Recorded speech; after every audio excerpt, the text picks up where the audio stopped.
Alrighty, welcome to another segment of Power Play Garage with the Ford f250.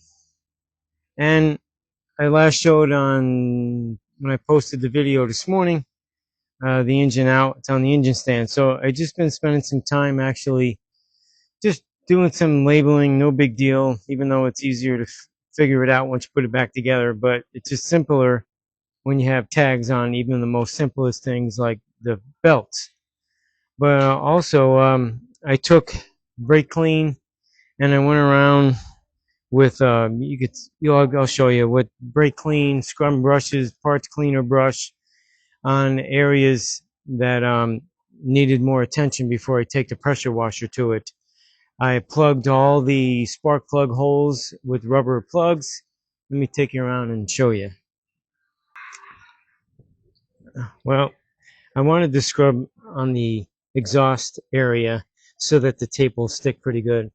Not that I'm going to be dwelling on the pressure washer coming through here, because I did get all the buildup off with that scrub brush and the other parts cleaner brush and Puss in Boots' tail and her paws. Yeah, she got in it. But I went around that whole thing, just getting it ready, loosening stuff up so that I could do a nice job with the pressure washer and cleaning it before I take all these parts off. Yeah, as you could tell, made a hell of a mess on the cardboard, but that's the idea of that cardboard being there, so the mess can go on it. And then once it's all cleaned up, pressure washed up really well, hopefully, then I'll start disassembling all the stuff here in the front and start prepping it for, changing all the gaskets out and the seals.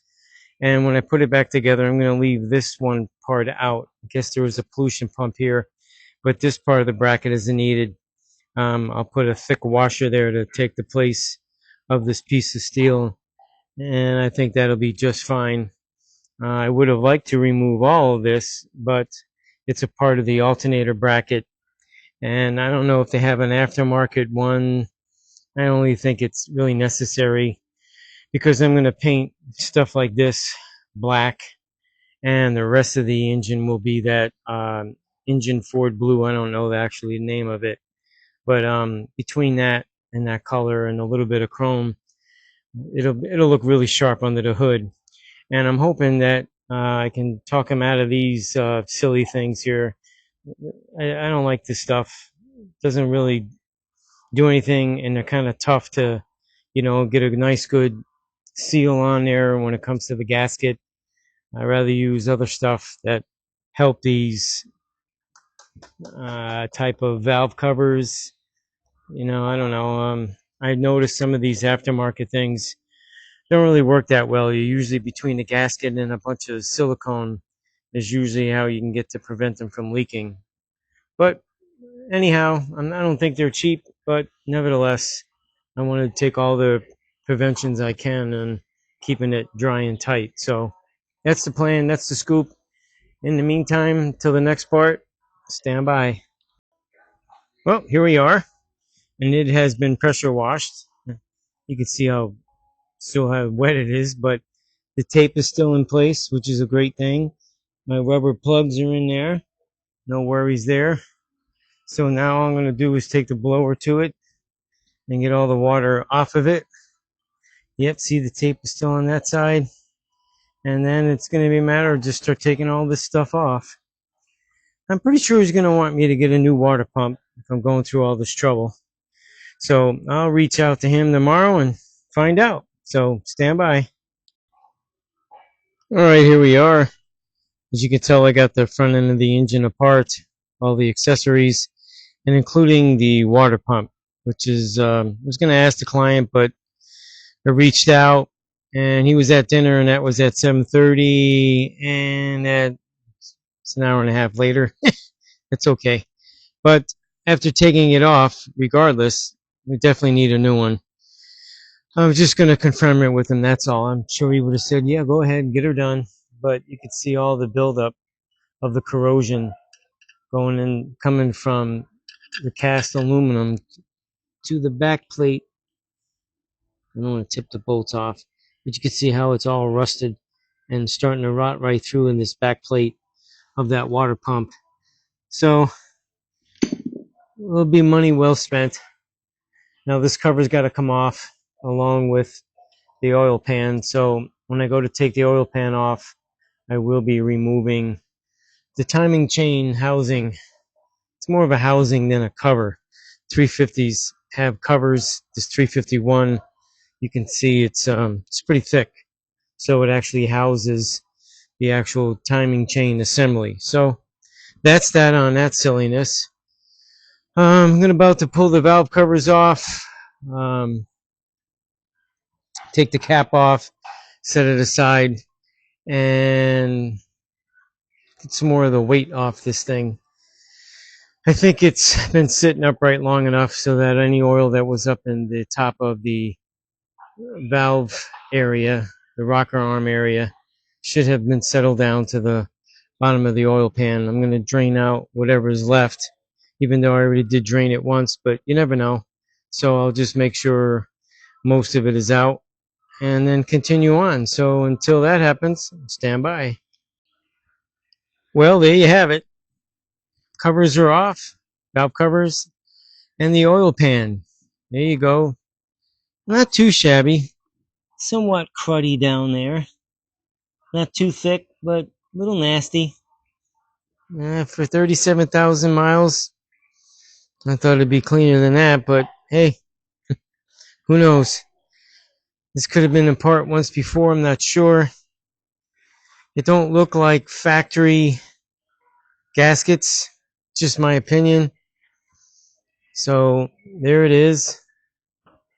I'll definitely clean this up some, see what I can inspect as far as what's visible. I'm not taking the engine apart. Nope, that's not what he wanted. We just going in there and basically dressing it up with new gaskets, seals, and what have you. So in the meantime, you could see the mess it made. I was definitely prepared. Absolutely. Yeah, so the last cover that's got to come off is that gear train or timing chain housing, cover, whatever. And then let's see. I'm going to have to actually, when it goes to change the rear seal, I'm going to have to take it off the engine stand, which is no big deal. That's fine and dandy. But a lot of stuff's going to be cleaned. Make sure she's really clean so that I can actually paint it, get it to stick. But for now, that's going to be it for the night. Tomorrow's another day. So until then, peace out. Okay, I'm back. And as you can see, I got the engine flipped over this way. Any cleaning that I did, even though I had a rag stuffed on it when it was flipped around, stuffed in there. But I'll take the air to it later and make sure there's no little fibers or anything laying around in there. And now I'm working on I took off the gaskets off the valve covers, and now I'm taking the wire wheel to them along with the scraper to clean all the blue silicone off them. Yeah. Using a wire wheel and the scraper is a lot better than taking one of them Scotch pad discs, because you don't want to really make any little waves or anything, especially in the metal on the block. These not such a big deal, but this is how I like to clean them up, get all the stuff off them, just to make sure there's no more silicone. And then once I get the new gaskets, then it won't be an issue. I'll take some brake clean over them and make sure that there's no oil residue. Yep, all that stuff. So, little filings and garbage in there. Not filings, I meant to say the rubber silicone, whatever the heck it is. And then this one's next. You could see all the goop that was on there from holding the Cox style gaskets on there. I don't know which ones work the best. I don't know. I just think maybe the preparation could be a part of it as well, obviously. So that's pretty much for now. I'm going to get back to cleaning this, sealing this up, and let the engine do its thing with the draining and the dripping, so that this way I can just keep moving forward and get this stuff ready. I am getting a new water pump. I verified this morning with the client, so I will take the timing. Well, that's coming off anyway. The timing chain housing. It's not a cover. It's more of a housing and a cover. I'll be taking that off, cleaning that stuff up, and then cleaning the block up some more, and get ready to start putting it back together to seal it up and get me some paint. I'll have to order that, even though I am going to Sherwin-Williams with another client to order some red, but Sherwin-Williams is too high priced, but we have to color match. It's an older paint, so because the company I deal with is not around here, it's just best we go there, do it, and get what we got to get and go from there. So until then, stand by. All right, I'm back. I thought I'd show a little bit of how I'm cleaning some of this surface stuff up with this wire wheel at the end and this steel, actually a stainless steel wire brush to get in the areas that this cannot get into. And as you can see, I got everything covered, but the front cover for the timing chain has been removed, cleaned. Valve covers have been cleaned of all the silicone and what have you on there. So that's that for that. And I will be taking this over the cover for the timing chain once the oil is done actually draining back there. So this is kind of the process. I want to make sure that, you know, the paint sticks the best it can, and it will. Yep. And I'll use other stuff to help the adhesive part of it all. But I just wanted to give you a little rundown on the cleanup. I've done the front already. I went along the sides. I'm just doing the intake. I'm going to get the aluminum crust off, as I'll call it.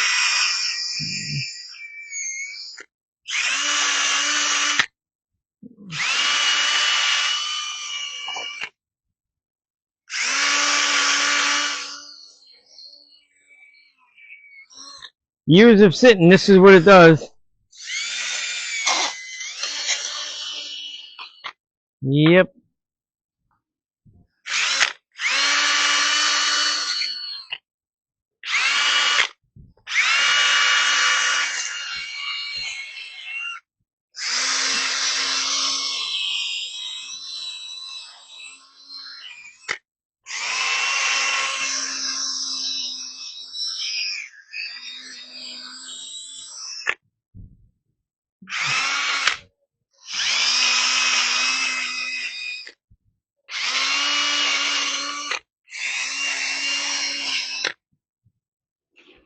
Yeah, I just love when the wire wheel grabs a hold of the rag you're using.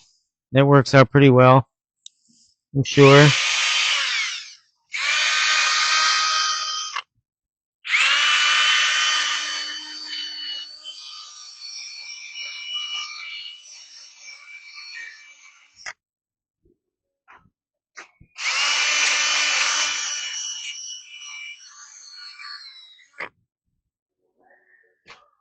Yep. Guess I have to buy more brake clean. Make sure that the wheel stays clean.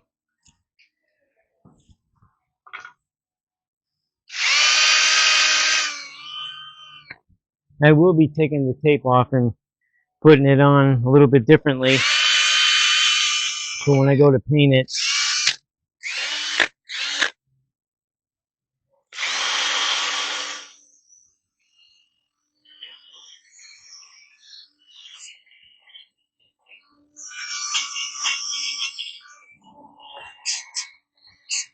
Still have the little rubber plugs inside the spark plug holes. Yep, they're still in there. They're going to stay in there until it's painted. When I go to put the plugs in it, new ones. Yep, definitely new ones.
Alrighty. Well, now you get the gist. I'm going to have to hit the other areas with this and make sure I get as much of these surface stuff clean. Yep. And go get some parts. Make it happen. Get it together. And then get it cleaned. Get it painted. Get it back in. Absolutely. So I'll be back. All right, here I am again. And I'm going to show you the difference on what I've been doing. I actually went and picked up some of the parts for it. More will be in tomorrow, but tomorrow being Saturday, I don't work on clients' cars on Saturday and Sunday, but I will go and pick up the parts. So in the meantime, besides taking more stuff off, like the thermostat housing and trying to get a reading on the thermostat, it didn't give me a reading. So I'm ordering a 160, especially for down here in Florida. That is an older engine. I think 160 would be great. And from here, I'm going to show you a close-up, one side between the other. Even though I did scrub it some yesterday with some brake clean, but I ran out. I used my stock. I had to go buy more stock and get up on it again. And I took care of the cover as far as cleaning wise for the timing chain. So let me show you the difference. Okay, this is the side that I just got done scrubbing with brake clean. Nice and clean. That paint ought to stick real nice right through there. I even cleaned the pickup tube and the screen, what have you. Had a little gunk sitting on top there where that little divot is. Sprayed down through there to get all the garbage to come down. And this is the, well, there's the engine mount. I took that off so I can get in there better. This side I did not remove the engine mount yet, but I will. But that gives you the difference between one side and the other. Even though this is clean, but it can be even cleaner like the other side. So actually, CarQuest brake clean, let me give you my recommendations. I've tried a few different brands. I don't know if they all come from the same place. I don't think so. That's just my opinion. I've actually tried, let's see, the first one being Advanced. That's where I got this stuff from, and that's where I got my parts from. Because AutoZone, which I deal with a little bit more when it comes to parts, the lady didn't work commercial. You know, she's been there a long time. I know it because I've been going there a long time. She was unsure of the parts, and even though I got to see on the screen, they weren't going to have them till the next couple of days. And one, she couldn't get simple stuff, and I don't get it. Like header gaskets. She didn't even know what header gaskets were. She goes, I'm not familiar with that. I'm not familiar with a gasket kit. She wasn't familiar with a lot of stuff. You've been working in an auto parts store for, as I know, probably 3 years at the least. You've been putting parts away, pulling parts, delivering parts. I know that because I've seen this lady do all of those. So she made me feel uncomfortable. I left. I just took what she gave me as far as the paper with only 2 different parts, which was a water pump and the gasket kit. And I took the paper and I left. I didn't order anything from them because they weren't going to be able to get them for a day or two or three or whatever. And I'm like, okay, I even told her, you're making me feel uncomfortable. I'm just going to take that paper with me and leave. And I did. And I went to Advance. I have an account there as well. And I got half the stuff from them. The other half will be there in the morning, which is fine, like I said. But going back to the brake clean, I've tried Advance, AutoZone, O'Reilly's, and Napa's, all four companies. And the one I think that works the best is the one from Advance. Now, keep in mind, I'm not being sponsored once again, but I find this particular product being much better. And the blackish gray can, CarQuest, and it says brake parts cleaner. It says it in Spanish too, and I don't care about that. But nevertheless, I think this stuff works the best. That's just my opinion. Once again, not being sponsored. It would be great. They do give me a pretty good, decent deal on it, which I pass on to the client because the average is over $4, could be like $4.50. And I think they're selling it to me for like, I think he said $2.36 a can. So I had to get a few cans because heck, I went through one can here just on the one side, just right there. So I know I'm going to blow through another can there and then brush up some more in the front. I'll probably go, I already went through 3. I'll probably go through another 3 to make sure she's really clean because I got to clean inside the valve covers and the oil pan. But that's just that. That's my my class in session. There you go. So I'm going to get back to cleaning and taking care of all the garbage that needs to go out that I scraped off of there, clean up this mess. And that's going to be that for the day. And actually, it's going to end this segment because today is Friday and I put this video out on Sunday morning. And like I said, I don't work on Saturday and Sunday on clients' vehicles. So maybe y'all can give me a thumbs up. Subscribe if you haven't already. Make a comment, and I should be able to see it hopefully and get back to you if there's something you're asking me about, like I've done recently in the past. But until then, try to get something done. Thanks for watching.